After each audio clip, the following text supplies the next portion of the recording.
So, the coffee video that I had planned originally unfortunately got deleted. This actually works out in my favor though, because it would have been boring. Yeah. It would have just been like a little update on what I've been up to, and something about exotic coffees and how you should check to make sure that there's not something available. Anyway, it doesn't matter. Instead, what we're going to talk about today is an incident that actually happened a few hours ago. I had run out of coffee. Very scary. You don't like to, not the type of news you like to hear. But I already knew that I was running low on coffee, and I'd just been putting off going and getting some more myself. But finally today it hit. Not today, yesterday. Yesterday it came to a head. It's like, alright, you're out of creamer.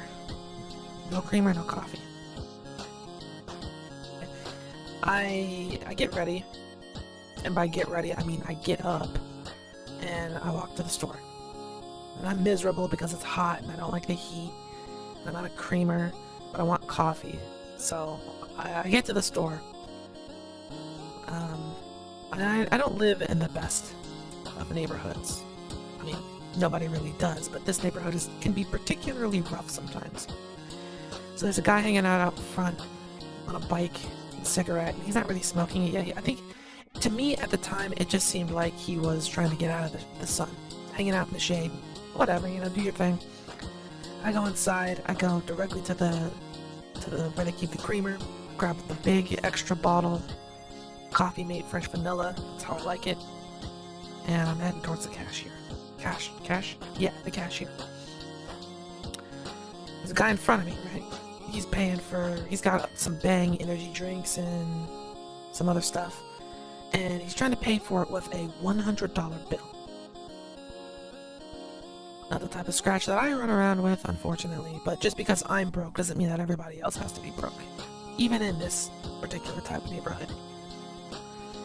So other people are shopping, they're checking out, I'm waiting for my turn, and the cashier holds up the $100 bill and then sets it down on the thing on the counter and goes, "Sorry, this is fake.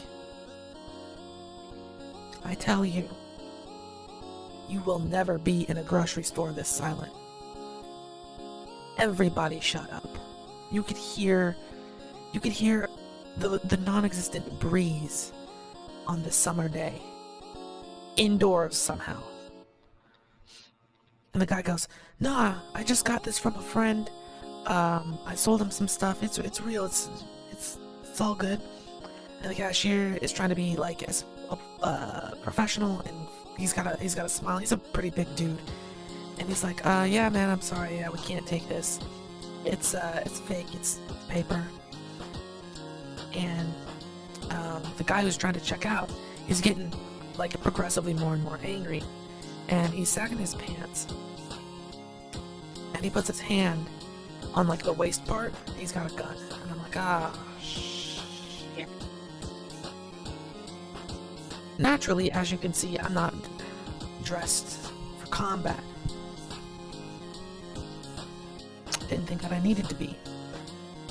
I will reflect on this, especially considering recent events, but anyway. So he's got his hand on a piece, and the cashier is still smiling, very professional, very like, "Oh yeah, sorry, you can't take it." He's got one of his hands below the desk, also on a piece. And I'm like, you gotta be fucking kidding me. These two are really about to air out the grocery store. Can I go ahead of you? I have this one thing. I just want to get this creamer and go home. It's hot. Too hot for this. How crazy. So, they go back and forth about why he should be able to pay for it and why he can't. And eventually the guy who's trying to check out gets angry and goes, fine. And the cashier had said, if we keep dragging this out, I'll have to call the police down here and report it. Homie's like, no, he realizes that he doesn't want those types of problems.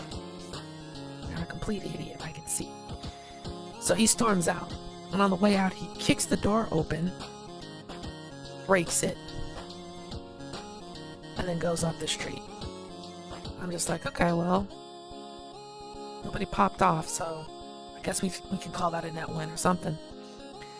The cashier goes to talk to the other cashiers who are checking out the other people. I should have gotten behind the family, honestly. I probably would have been out of there, but whatever. And he comes back and he's like, oh, don't worry, I'll help you check out. It's just this, and I'm like, yeah, thanks. And nobody says anything, and then I leave. I keep an eye out, though, to see which direction he went, so I could go the opposite direction. Like, yeah, you go that way. I'll go home. But yeah, that's the story that I wanted to share. It's not always sugar and coffee grinds. People, sometimes you have to take a risk to get your coffee. It's a risk I'm willing to take because I have some butterscotch light roast blend coffee, and it is delicious. It's so good. But yeah, be careful. Don't procrastinate, or else you'll end up having to buy creamer from a sketchy grocery store. You don't want that, trust me, know from experience. Anyway, I plan on doing more of these videos because I have some more stuff to talk about, some more discoveries that I want to share with you all. And as always, thank you for watching, and I'll see you guys later.